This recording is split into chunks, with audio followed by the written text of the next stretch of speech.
The photograph appeared on our living room television while my 12-year-old daughter was trying to show me pictures from her science club trip, and for 3 full seconds neither of us understood what we were looking at. The screen showed my wife, Natalie, standing beneath the red neon sign outside a hotel near Forest Park, her face tilted upward while my best friend kissed her. His left hand was on her waist. Her wedding ring was visible against the back of his neck. My daughter, Sophie, stopped pressing buttons on the remote. "Dad," she said quietly, "why is Mom kissing Uncle Ryan?" Ryan Calloway was not actually her uncle. He was the man who had sat beside me in a hospital waiting room when Sophie was born, the man who coached my son's baseball team with me, the man whose name appeared in our will as the person we trusted to care for both children if Natalie and I died. I had known him since our freshman year at the University of Missouri. 20 years. Longer than I had known my wife. The photograph vanished when Sophie hit the back button, but the image remained inside my head with perfect clarity: Natalie's camel-colored coat, Ryan's hand, the hotel entrance, the date in the bottom corner. March 8. 6 weeks earlier. "It might not be what it looks like," Sophie said. "Children sometimes lie to protect adults before adults have earned that kindness." I took the remote from her and switched off the television. "Where did the picture come from?" "Mom's cloud thing." I connected her tablet because she said I could use it for the trip photos. "Was that the only one?" Sophie looked down at her knees. That was my answer. My son, Caleb, was 9 and asleep upstairs. Natalie was attending a planning meeting at St. Vincent Hall, where she and Ryan were organizing the annual scholarship dinner our group of college friends had founded in memory of Daniel Foster, our roommate who died in a car accident at 24. The dinner was 3 weeks away. Ryan would be the host. Natalie would present the scholarship. I was supposed to run the audio-visual system. "You didn't do anything wrong," I told Sophie. "Do you understand me?" Her chin trembled. "Is Mom leaving us?" I don't know what that photograph means yet. It was the most careful sentence I had ever written without a keyboard. "But whatever happens between your mother and me, neither of us is leaving you or Caleb." Should I tell her I saw it? No. Let me handle the adult part. I hated asking my daughter to keep a secret, especially when secrecy was already poisoning the house, but I needed a few hours to understand what she had found before Natalie could erase it or shape Sophie's memory around a lie.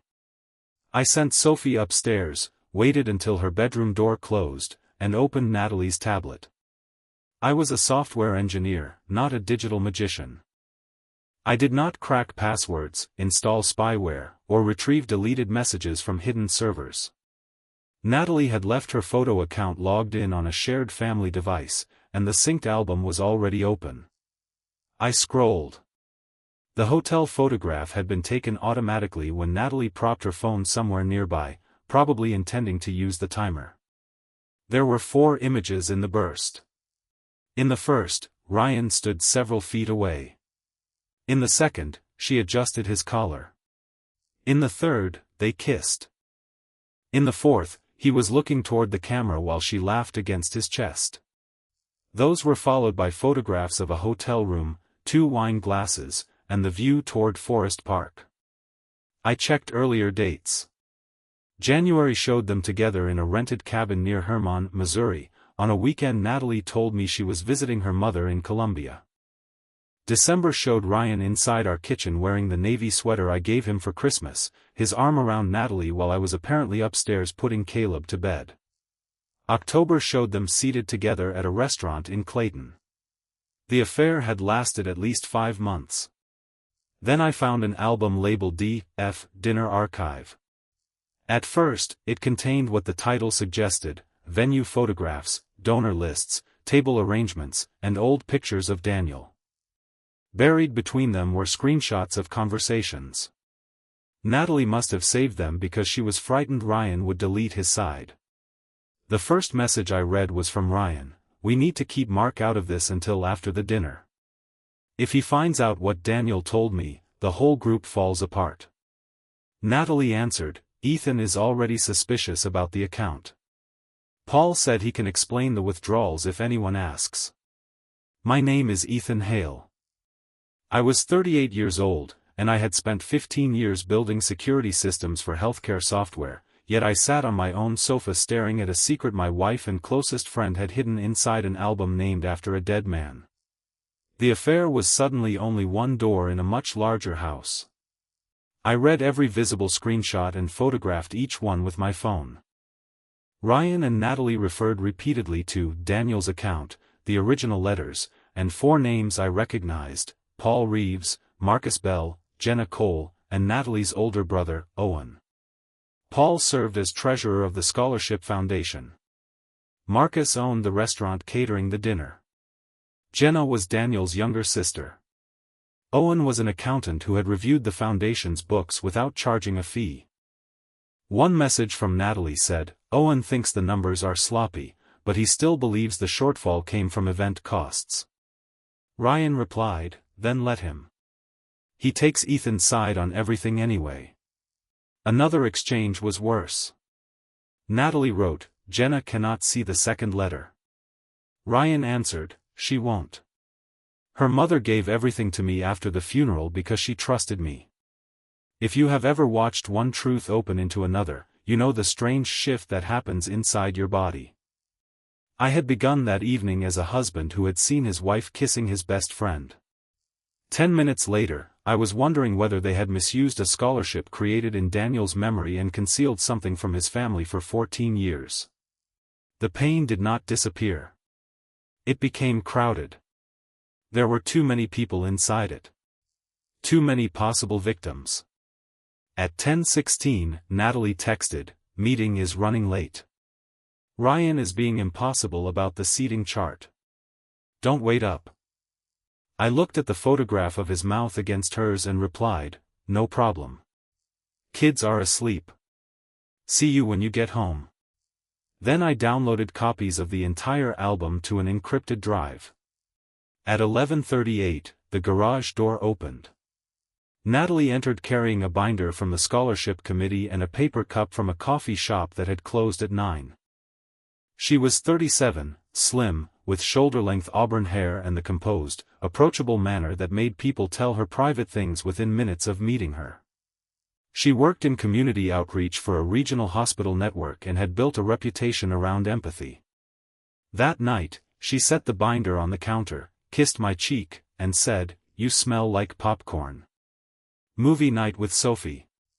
Did she show you the science pictures? My heart struck once, hard. A few. Natalie opened the refrigerator. She took hundreds. Half of them are blurry bugs. Kids document everything. That they do. She poured sparkling water into a glass and told me Ryan wanted to move the scholarship presentation ahead of dinner because several donors planned to leave early. I watched her describe his scheduling preferences as if she had not been in a hotel room with him 6 weeks earlier. How is Ryan? I asked. Stressed. Why? You've mentioned him a lot lately.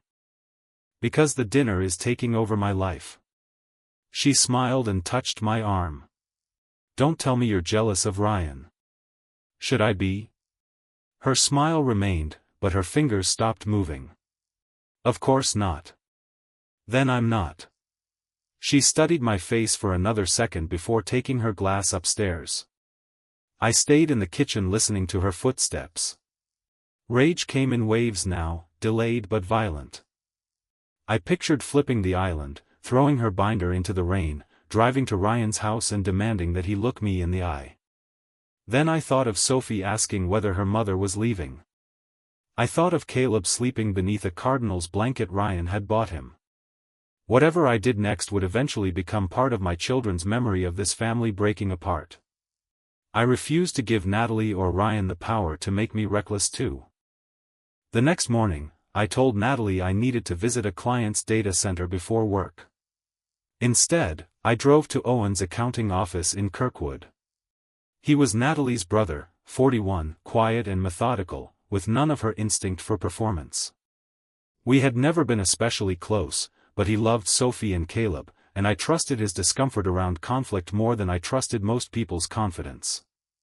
Owen looked surprised when I appeared without an appointment. "Everything okay? I need you to answer one question before I explain why I'm here. When you reviewed the Daniel Foster Scholarship Fund, did you see missing money?" His expression closed immediately. "Who told you that?" "So there was missing money." "Not necessarily. Some reimbursements lacked proper documentation. Paul said older receipts were lost when they changed bookkeeping systems." "How much?" "Ethan, how much, Owen?" He shut his office door. "Across 4 years, about $72,000 couldn't be matched cleanly to scholarship awards or event expenses. I told Natalie and Ryan the records needed a full independent audit. They said the foundation couldn't afford one and that raising questions without proof would damage Daniel's family." "When was this?" "Last summer." "Why didn't you tell me?" "Natalie said you knew." That sentence landed almost as hard as the photograph. I took out my phone and showed him the messages I had copied from the tablet. I did not show the intimate photographs at first. Owen read the exchanges twice, his face growing paler with each line. When he reached the reference to Daniel's letters, he whispered, "What the hell are they hiding? I was hoping you could tell me. I've never heard of a second letter." "And the withdrawals?" "Paul approved most of them. Some went to Marcus's restaurant for catering, but the amounts were much higher than the invoices I would expect. Ryan signed the reimbursements. Natalie collected several cash donations that never appeared individually in the deposit records." He pushed the phone back toward me. "Why were you looking through her files?" I opened the first hotel photograph. Owen stared at it. He did not speak for almost a minute. "How long?" "At least 5 months. "With Ryan?" "Yes." He leaned against his desk and covered his mouth. "She told me you were having problems. She said you barely spoke anymore." "Did she tell you she was sleeping with him?" "No. I swear to you." His eyes were wet when he looked up. "Ethan, she used my office as an excuse twice. She told you we were reviewing foundation records, didn't she?" I nodded. Owen turned away and swore under his breath. Then he said something I had not expected. "I'm helping you. She's your sister. And Sophie and Caleb are my family. So are you. Being her brother doesn't require me to help her lie." That was the moment someone from Natalie's family stepped out of the fog and stood beside me.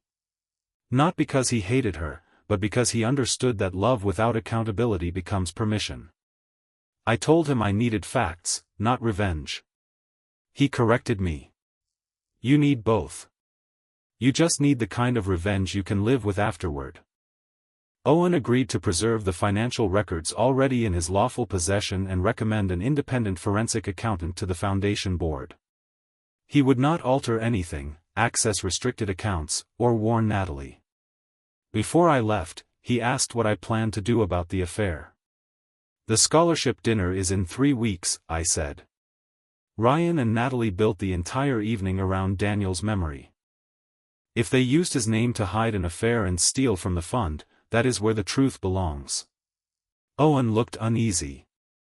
"In front of everyone?" "Only after I know exactly what the truth is." "And the children?" "They will not be there." He nodded slowly. "Then find the letters first." Daniel's mother, Carol Foster, lived in a brick bungalow in Webster Groves. I had not visited her alone since Daniel's funeral, but she still sent Christmas cards with handwritten notes about the children. I called and told her I was helping organize the scholarship archive and had questions about documents she gave Ryan after Daniel died.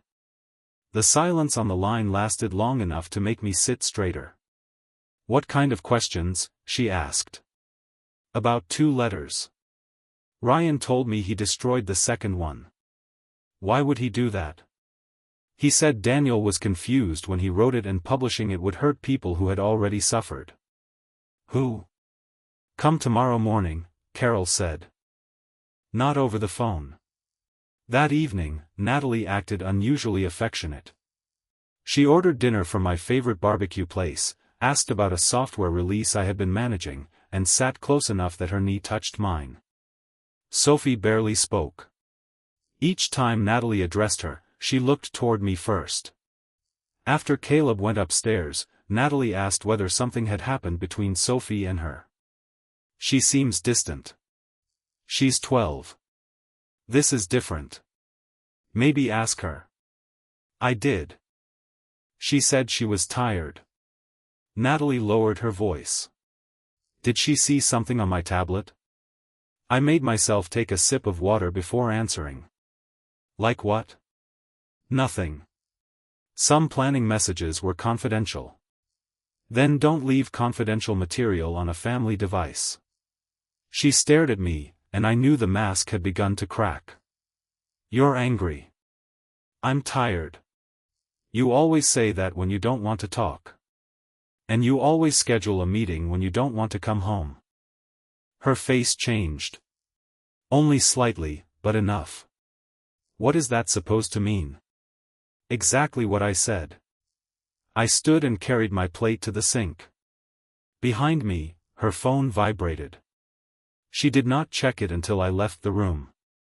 At 12:07 that night, the shared home printer woke me. It sat inside the downstairs office, and through the hallway I heard 3 pages slide into the tray. By the time I reached the room, Natalie was standing over them in her robe. She snatched them up. What are you printing? I asked. Revised donor lists. At midnight? Ryan needs them before morning. I held out my hand. Let me see. Why? I'm running the audio-visual presentation. I should know who is attending. Natalie pressed the pages against her chest. You're acting strange. So are you. For several seconds, we stood facing each other in the blue light of the printer display. Then Caleb called from upstairs after waking from a nightmare. Natalie used the interruption instantly. I'll get him. No, I said. I will. I passed her on the stairs and found Caleb sitting upright, frightened by thunder. I stayed beside him until he slept again. When I returned downstairs, Natalie and the pages were gone. The printer history showed the file name before she deleted the QDFD_second_letter_scan. PDF. She had printed the second letter. I checked the wastebasket, the office, and the kitchen, but she had taken it upstairs. I could not enter our bedroom without revealing everything, and I was not ready.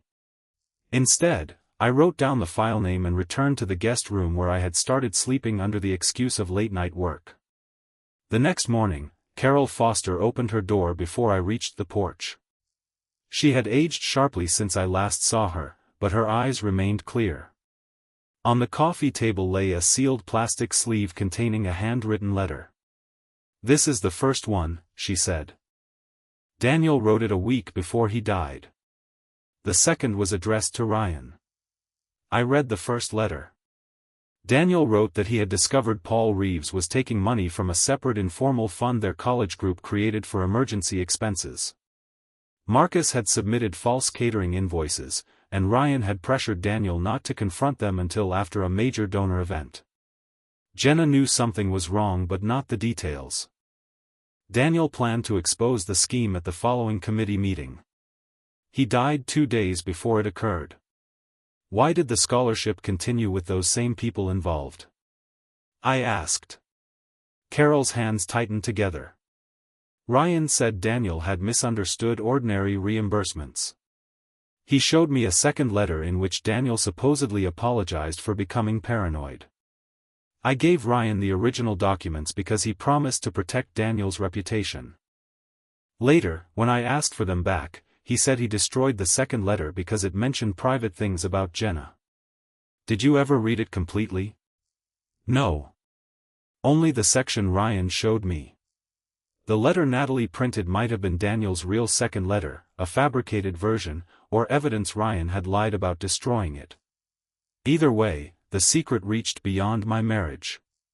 Paul and Marcus might have been misusing money for years. Ryan had controlled the documents. Natalie had helped conceal irregularities. Owen had been misled. Carol had been manipulated through grief. Jenna, Daniel's own sister, had been kept ignorant. The scholarship dinner was not merely a symbolic stage anymore. It was the place where the same people gathered each year, praised Daniel's integrity, and collected donations beneath his photograph. "Carol," I said, "if I find proof that Ryan lied, what do you want me to do?" She looked toward the framed picture of Daniel on her bookshelf. "Say it where he would have said it." On my way back to St. Louis, Owen called. His voice was tense. Natalie came to my office before I arrived. My receptionist let her in because she has always had permission. What did she want? The foundation file. She took the folder containing my notes from last summer. "Do you have copies?" "Digital scans. Stored off-site." "Does she know?" "No." He hesitated. "Ethan, my receptionist said Ryan was waiting in the parking lot. They were cleaning up." That meant they knew someone was close.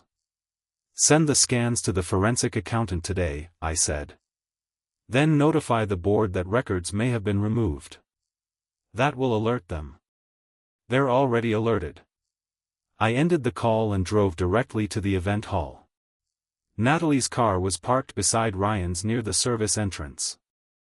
Through the glass doors, I could see them standing beneath the stage where Daniel's portrait would hang during the dinner. Ryan held a stack of papers. Natalie was crying. He placed both hands on her shoulders and said something that made her shake her head. I stepped behind a stone column before they could see me. Then Ryan tore the papers in half. Natalie gathered the pieces and carried them toward the catering kitchen. I took out my phone and recorded through the glass as she dropped them into a metal sink and struck a match. Flames climbed across the first page, briefly illuminating handwriting I recognized from the letter in Carol's house. They were burning Daniel's second letter 3 weeks before standing on that same stage to honor him. I watched until every page curled black. Then I stopped recording and called Owen. "The dinner is still happening," I said. "But it won't end the way they planned." I did not try to pull the burned pages from the sink. That would have announced my presence, and whatever remained would be easier for Ryan to dismiss than the video already on my phone. I returned to my car and watched Natalie leave through the service entrance 12 minutes later. Ryan followed in the opposite direction, carrying the empty folder beneath his coat. Once they were gone, I drove home and opened the network console on the small server in my basement. Years earlier, after losing tax documents to a failed hard drive, I had configured our computers and shared devices to create automatic hourly snapshots. Natalie knew our family photographs were backed up. She did not know temporary print files were preserved for 30 days as part of the same system. The printer history showed that DFD_second_letter_scan PDF had been sent from Natalie's laptop at 12:06 a.m. The original file was no longer in the shared folder, but the overnight snapshot contained a cached copy. I restored it without opening anything else on her account. The document was 6 pages long. The first 5 were scans of a handwritten letter dated 4 days before Daniel died. The 6th was a typed note Ryan had added years later. Daniel's letter was addressed to Ryan because, at that point, he still considered Ryan his closest friend. He wrote that Paul had admitted using money from their emergency fund to cover gambling debts and that Marcus had created false catering receipts to hide some withdrawals. Ryan knew about it and had promised to replace the money quietly before anyone discovered the shortfall. Daniel refused. He planned to tell the full group at their next gathering because the money belonged to all of them, including Jenna, who had contributed savings from her summer job. Then came the passage that explained why Ryan had hidden the letter so carefully. if anything happens to me before we meet, give this to Ethan. He is the only one of us who will care more about the truth than protecting the group. I read that sentence 3 times. At 24, Daniel had trusted me with a truth I never received. Ryan had kept the letter, built a scholarship around Daniel's name, and placed himself at the center of a public story about loyalty. The typed 6th page claimed Daniel had later withdrawn every allegation during a private conversation. There was no signature, date, witness, or evidence that the conversation occurred. Ryan had written his own absolution and attached it to the dead man's words. I sent the restored file to Owen and asked him to compare it with the documents Natalie had removed. He called 10 minutes later. It matches the missing notes, he said. The withdrawal pattern from the old emergency fund appears again in the scholarship records. Same vendors, same vague reimbursements, only larger. So Paul and Marcus continued it. It looks that way. Ryan approved almost every questionable payment.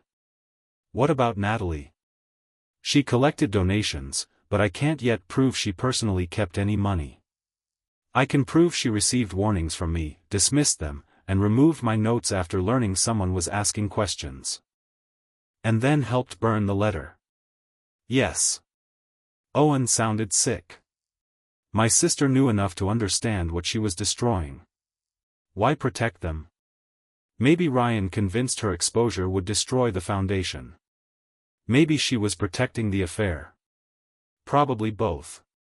The independent forensic accountant, a woman named Leah Grant, began reviewing the records that afternoon. Owen informed the foundation's attorney that documents had been removed from his office and that an audit was necessary before the dinner. The attorney recommended suspending new disbursements but advised against canceling the event immediately because most donations could be held without distribution and abrupt cancellation might allow responsible parties to destroy more evidence. I contacted a family law attorney named Denise Warren and showed her the affair photographs, the messages, and my video from the event hall. She told me to preserve everything, avoid public accusations I could not prove, and keep Sophie out of the dispute. Your wife may claim you manipulated your daughter into accessing the tablet, she said. Document exactly how the image appeared and do not question Sophie repeatedly. If a child therapist becomes necessary, use a neutral professional. I want to expose them at the dinner. Denise removed her glasses. Expose what? The affair, the hidden letter, and the financial records. Those are 3 different issues with different evidentiary risks. You may speak truthfully about your own marriage. The foundation's attorney should handle suspected financial misconduct. Daniel's mother controls whether his letter is shared. If you turn this into an uncontrolled ambush, Natalie and Ryan will call it an unstable husband's revenge and bury the accounting questions beneath your anger. Then how do I do it?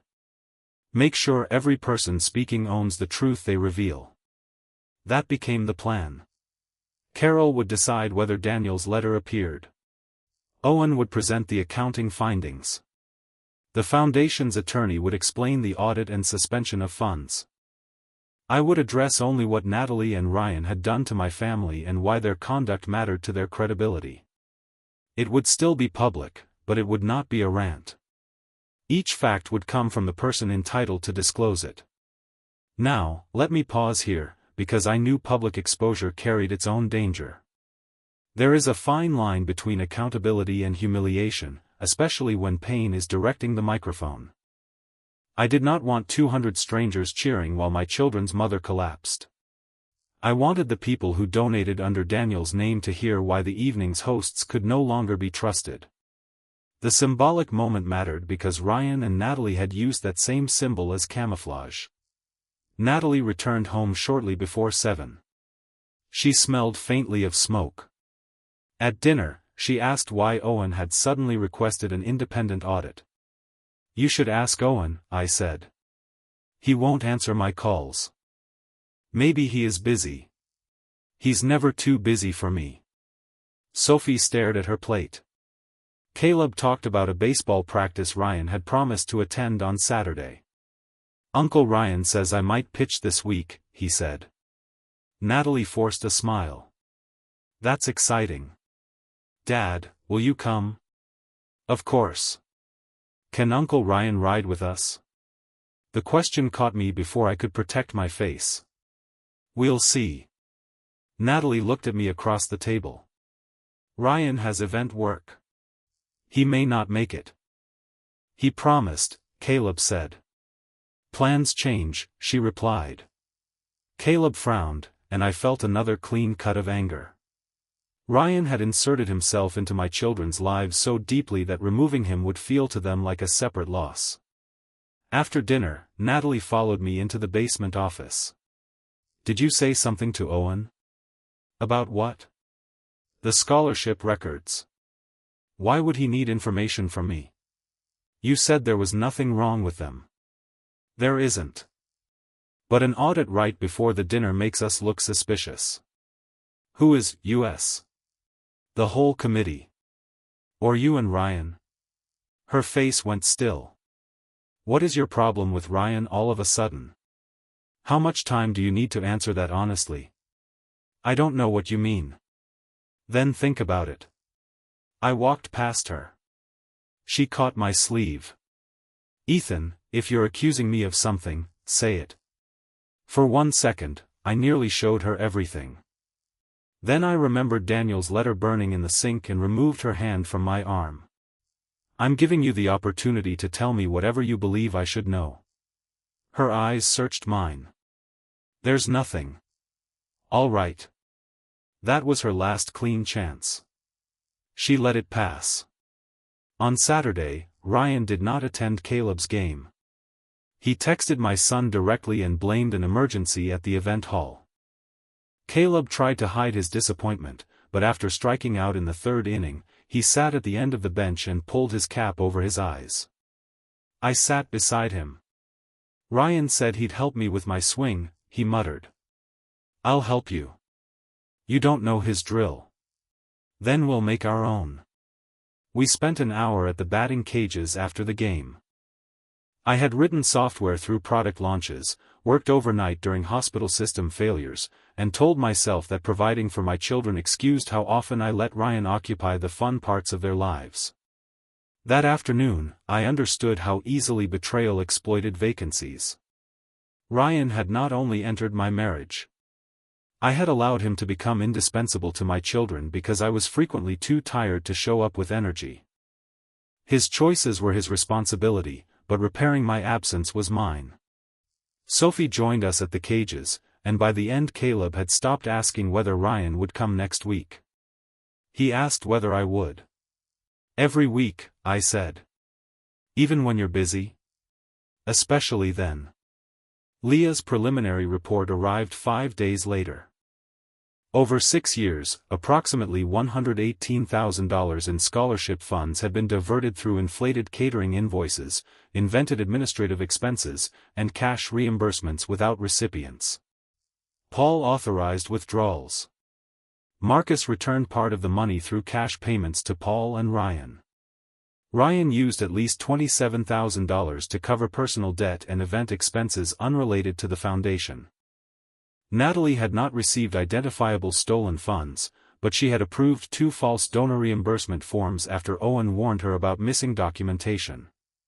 The secrecy involved 6 people directly: Paul, Marcus, Ryan, Natalie, and 2 former committee volunteers who had signed blank forms at Ryan's request. Indirectly, it harmed dozens of donors and at least 9 students who could have received larger scholarships. Leah cautioned that the findings were preliminary and should be described as discrepancies under investigation, not proven theft, until the complete audit and legal review finished. Carol read Daniel's letter at Owen's office. When she reached the line naming me, she set the page down and wept. He trusted the wrong person to deliver it, she said. He trusted Ryan to do one decent thing. Jenna sat beside her. She had learned of the letter only that morning. They used my brother's photograph every year, she said. Ryan gave speeches about Daniel's honesty while hiding this. You decide whether the letter becomes public, I told them. Jenna looked at her mother. Carol nodded. At the dinner, she said. Before Ryan gives his speech. The Foundation's attorney contacted the venue and quietly changed control of the audiovisual system from Ryan's account to mine. He also arranged for 2 board members uninvolved in the misconduct to remain near the stage. Security would be present, but discreet. The attorney planned to announce the audit immediately after Carol spoke and direct donors to an independent contact for refunds or questions. Owen would display only confirmed accounting discrepancies, carefully labeled. I created a presentation using copies of documents whose authenticity could be established, Daniel's letter, the withdrawal summaries, the message in which Ryan told Natalie to keep me unaware, and the photograph of them kissing outside the hotel. I hesitated over that final image. It was undeniable, but Sophie had been the first to see it, and using it publicly felt like turning my daughter's pain into ammunition. I removed it. Instead, I chose a screenshot Natalie had saved herself, a message from Ryan saying, "Once the dinner is over, we stop pretending. Tell Ethan whatever you need to tell him." That proved the relationship without showing an intimate photograph discovered by my child. I also recorded a brief video statement in advance, not because I planned to hide backstage, but because I wanted a controlled version available if emotion made it impossible to finish. Denise reviewed every sentence. She removed claims we could not yet establish and made me replace stolen scholarship money with funds that the preliminary audit cannot connect to legitimate foundation purposes. Accuracy made the truth more powerful, not less. 2 evenings before the dinner, Natalie entered the guest room and closed the door behind her. "We need to talk." "Go ahead." "Ryan thinks Owen is trying to take control of the foundation." "Why would Owen want it?" "Because he resents me." "Owen has spent his life cleaning up problems you call resentment." She flinched. "Did he tell you something?" "You have asked me that several times." "Because you're treating me like I'm guilty." "Are you?" "Of what?" "Choose the answer yourself." She sat on the edge of the desk. The Foundation's records were disorganized.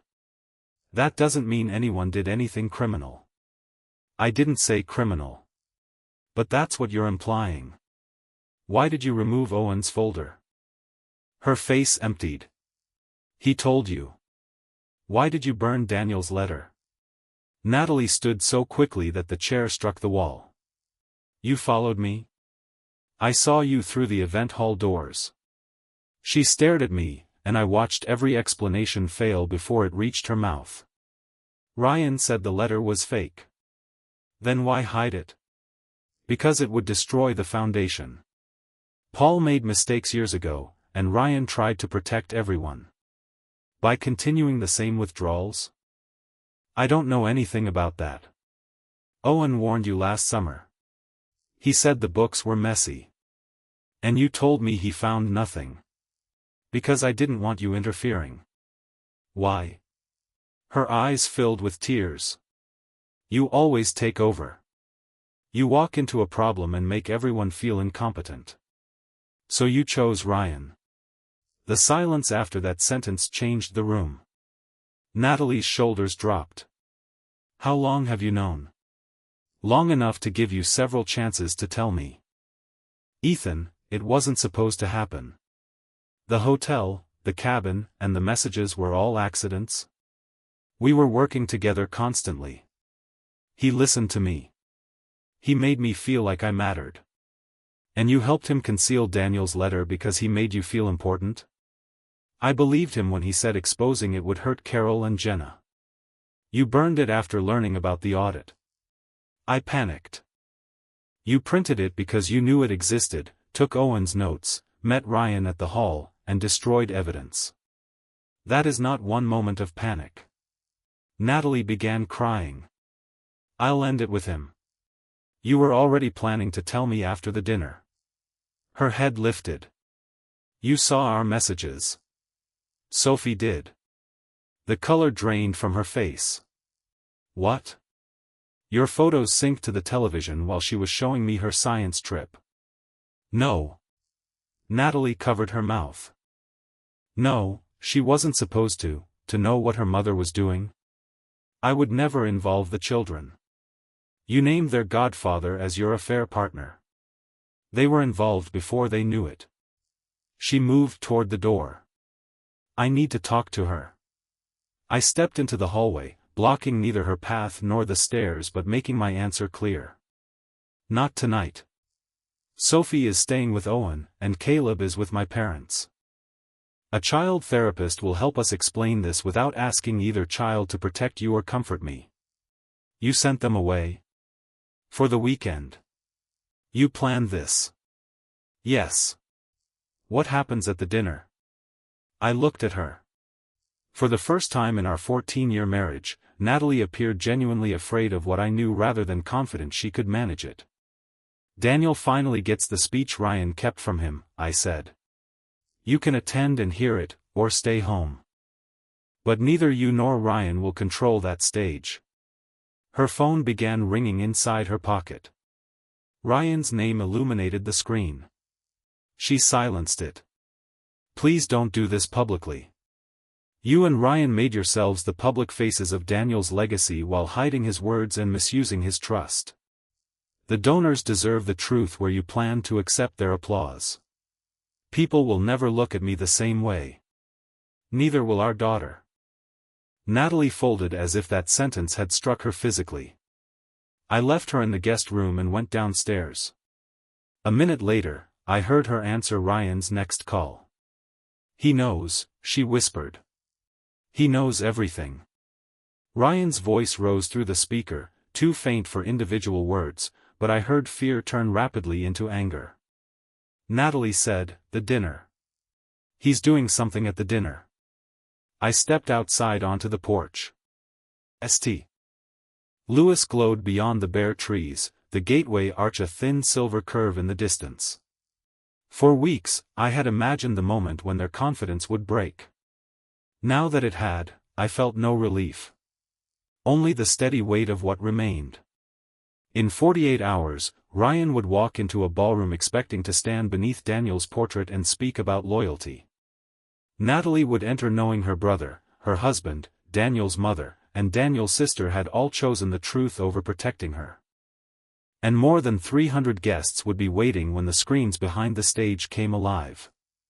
The ballroom at St. Vincent Hall had been decorated in blue and silver, Daniel's university colors, with his photograph displayed above the stage and 14 years of scholarship recipients smiling from smaller frames along the walls. By 6:30, more than 300 guests had arrived.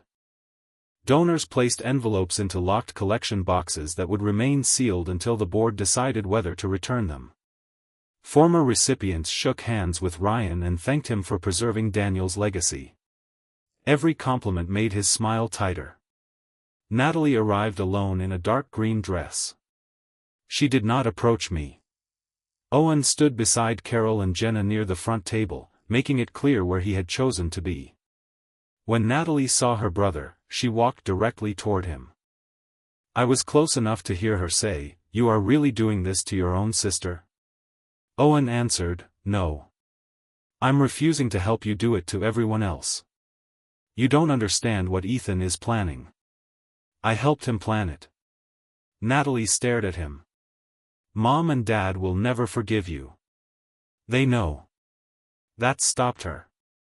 Their parents had driven in from Columbia that afternoon after Owen showed them the evidence. They had chosen not to attend the dinner, but their message to Natalie was simple: cooperate with the investigation, tell the children the truth in an age-appropriate way, and do not ask us to attack Ethan for protecting himself. Natalie's mother had added that she would not provide an alibi, money, or a place for Ryan to hide. Natalie looked across the room as if only then realizing that the family response she had counted on would not arrive. At 7, Ryan stepped onto the stage. He wore a black tuxedo and the solemn expression he used every year when speaking about Daniel. 14 years ago, we lost a friend whose loyalty shaped all of us, he began. From the control booth, I watched Natalie close her eyes. Ryan continued for less than a minute before Carol rose from her chair. "Ryan," she said, her voice carrying through the room, "that is enough." Conversation stopped. Ryan gripped the lectern. Carol, we have a program, my son had a program too. You hid it for 14 years.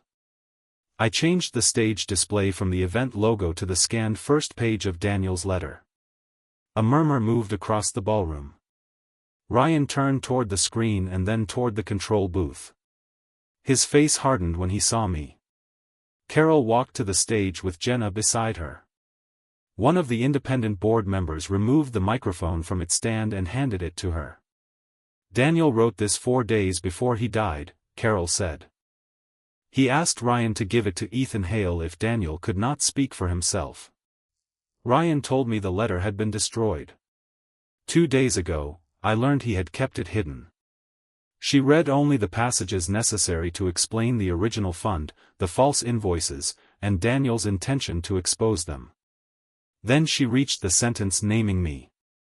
Her voice broke, but Jenna placed an arm around her and she finished it. If anything happens to me before we meet, give this to Ethan. He is the only one of us who will care more about the truth than protecting the group. Ryan stepped toward the microphone.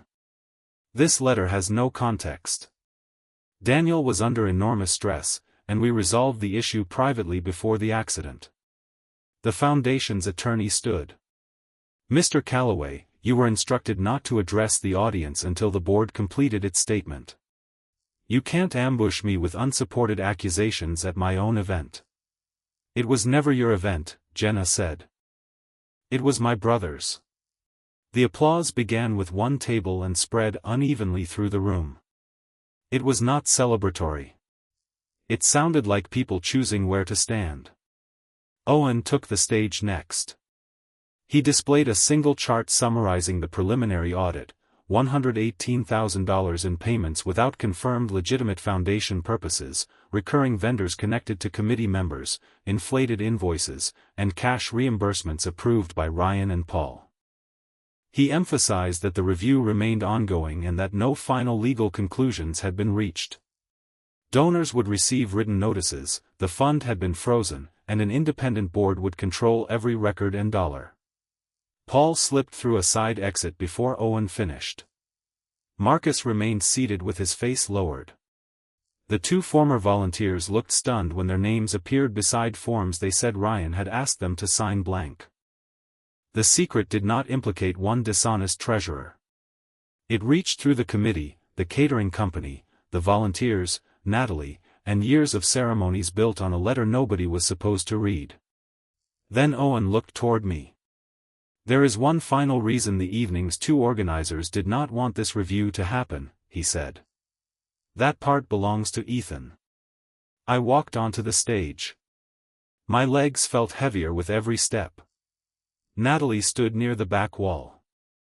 Ryan had moved away from the lectern but remained on stage, perhaps believing leaving would look like guilt. Ryan has been my closest friend for 20 years, I said. Natalie has been my wife for 14. Our children call Ryan their uncle. For at least 5 months, they have been having an affair. The room became completely silent. Ryan rushed toward the microphone. This is a private marital accusation with no place here. I agreed until I discovered you used foundation meetings, Daniel's memorial dinner, and the people in this room as your alibis. I displayed the message Ryan sent Natalie, once the dinner is over, we stop pretending. Tell Ethan whatever you need to tell him. Natalie turned away from the screen. That message was recovered from an album containing discussions about the missing records and Daniel's second letter, I continued. 2 nights ago, Natalie admitted the affair and admitted helping Ryan destroy the letter because she panicked about the audit. I am not asking anyone here to judge the private failure of my marriage. I am explaining why the people controlling Daniel's legacy concealed information from his family and resisted an independent review. You went through her private files, Ryan said. The materials synced onto a shared family device. You can address the legal details through counsel. You're enjoying this. I looked at him. That accusation might have saved him if I had shouted, threatened him, or turned the room into a performance of my pain. Instead, I answered honestly. No. My daughter saw the evidence before I did. There is nothing enjoyable about explaining to a 12-year-old why the man she trusted betrayed her family. Ryan's face changed. Several guests looked toward Natalie. She covered her mouth and began to cry. All documents have been preserved, I said. The board will determine what happens to the foundation. The courts will determine what happens to the money. Natalie and I will handle our divorce privately from this point forward. But Daniel asked for the truth to reach this group 14 years ago. Tonight, it finally did. I stepped away from the microphone. That was all. No insults. No photograph of the kiss. No recording of Natalie crying. No demand that the room punish them for me. Carol's words, Owen's accounting, and Ryan's own message were enough. Ryan left through the same side door Paul had used. Natalie remained against the wall until her father appeared beside her. He had changed his mind about attending after the program began and entered through the rear doors in time to hear my statement. Natalie reached for him. "Dad, please take me home." He looked at her with tears in his eyes. "I'll drive you somewhere safe. But you are not coming to our house to hide from what you did. You're choosing Ethan over me. I am choosing my grandchildren and the truth. I wish you had done the same." Let me pause here, because people imagine public exposure as a roar of satisfaction. For me, it was quieter. I watched the woman I had loved realize that her husband, brother, parents, daughter, and closest community would no longer carry her lies, and I felt grief rather than triumph. Accountability was necessary. Enjoying her collapse was not. The foundation canceled the remainder of the dinner and preserved all donations for return. Within a week, Ryan resigned from the board and his employer placed him on leave after learning he had used company resources for foundation transactions. Paul and Marcus retained attorneys. The complete investigation eventually confirmed that $96,400 had been diverted or misrepresented. Most of it was recovered through restitution and insurance. Ryan avoided prison after cooperating and accepting a plea arrangement involving probation, community service, and repayment, but his reputation in St. Louis never recovered. The foundation was dissolved. Daniel's family created a new scholarship through the university, managed by professionals with no connection to our old group. They named the first award after both Daniel and Carol. Natalie was not charged with taking money, but records confirmed she had signed false forms, removed Owen's notes, and destroyed a copy of the letter. Her hospital network terminated her for violating ethics standards after its internal review. None of that came from me contacting her employer. The dinner had included several senior people from the nonprofit community, and once the investigation became public, questions reached them without my help. Our divorce took 10 months. Natalie initially argued that my public disclosure had intentionally damaged her career and should affect the settlement. The court treated the marriage and the foundation investigation as separate matters. We divided our assets fairly, sold the house, and created a custody plan based on the children's needs. I did not try to take Sophie and Caleb from their mother. Natalie had betrayed me and failed them, but they still loved her. What changed was that her family refused to shield her from consequences. Her parents would not testify that I was controlling or absent. Owen provided accurate financial records when requested. Natalie's mother told her, "If you want a relationship with your children, stop asking everyone to confirm that you are the victim." For nearly a year, Natalie spoke to Owen only about the children. Several cousins stopped inviting her to family gatherings because she kept insisting Ryan had manipulated her into everything. Her parents maintained limited contact but made clear that reconciliation required accountability. I remained part of their lives because I was Sophie and Caleb's father, not because they wanted to replace Natalie. Her father attended Caleb's games beside me. Her mother came to Sophie's science fair and helped her prepare a presentation about water quality in the Mississippi River. At first, the arrangement made Natalie furious. Eventually, it forced her to understand that family loyalty did not belong automatically to the person connected by blood. It belonged to the people who behaved like family. The children struggled differently. Sophie felt guilty for discovering the photographs. A therapist helped her understand that she had revealed a secret but had not created it. Caleb missed Ryan and asked why he disappeared. We told him Ryan made serious choices that hurt our family and could no longer be trusted in the same role. As he grew older, he received more detail. I never asked either child to choose between Natalie and me. I did ask Natalie to stop calling the affair an adult mistake whenever Sophie raised it. Our daughter deserved language that did not make her doubt what she saw. My relationship with the children became the center of the life I rebuilt. I changed jobs 6 months after the divorce, accepting a remote engineering position with fewer emergency deployments. The salary was slightly lower, but I attended every baseball game, every science competition, and every ordinary Wednesday dinner. Caleb and I built a clumsy batting cage in the backyard of the smaller house I rented in Maplewood. Sophie learned basic coding and created a weather app that crashed every time the temperature fell below freezing. We fixed it together at midnight while eating cereal from coffee mugs. Those moments were not consolation prizes. They were the life I had been too distracted to recognize I wanted. Natalie eventually began taking responsibility.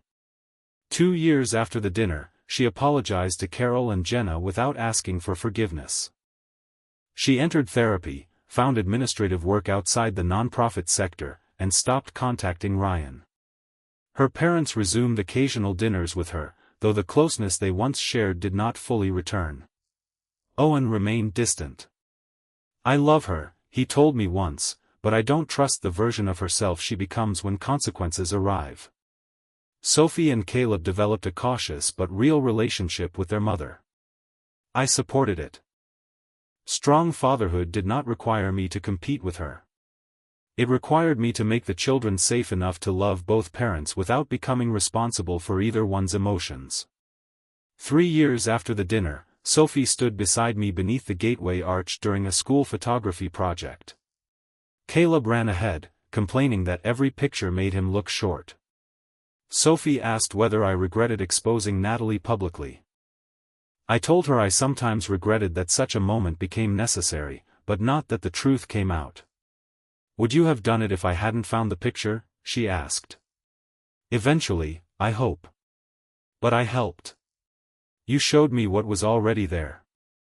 You did not break our family. She leaned her head against my shoulder. Mom says that too now. That mattered more than any settlement or public apology. Healing did not arrive when Ryan lost his position, when the missing money was recovered, or when Natalie's relatives refused to defend her. It arrived when my daughter stopped carrying guilt that belonged to adults. It arrived when Caleb stopped waiting for Ryan at the baseball field. It arrived when our home became a place where nobody needed to inspect a screen before trusting the person beside them. I won the public confrontation, but my children gave me the life that followed it. Before I end this story, there are 5 lessons I carried from it. 1. The first photograph revealed the affair, but restraint revealed the larger secret. If I had confronted Natalie that night, Daniel's letter and the missing scholarship funds might have disappeared permanently. 2. Public exposure should serve the truth, not merely the injured person's anger.